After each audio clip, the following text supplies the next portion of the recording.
Hi అండి, tomato పుదీనా చట్నీ ఎలా తయారు చేసుకోవాలో చూసేద్దాం రండి.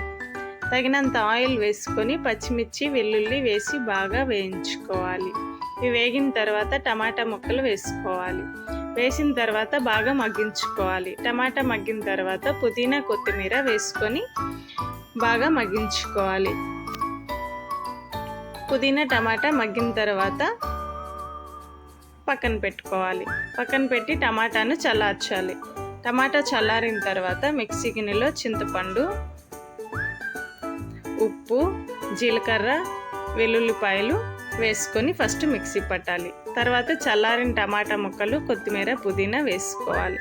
వేసి బాగా మిక్సీ పట్టాలి. మిక్సీ పట్టిన తర్వాత కొంచెం ఆనియన్స్ వేసుకొని ఇంకొకసారి మిక్సీ పట్టుకోవాలి. తర్వాత పోపు దినుసులు వేసుకొని మనం మిక్సీ పట్టిన మిశ్రమాన్ని అందులో వేసుకొని బాగా కలుపుకోవాలి. అంతేనండి, టమాటా పుదీనా చట్నీ చాలా టేస్ట్గా యమ్మీగా ఉంటుంది. దీని దోశల్లోకి కానీ రైస్లోకి కానీ వేసుకొని తింటే చాలా బాగుంటుంది. ఒకసారి ట్రై చేయండి.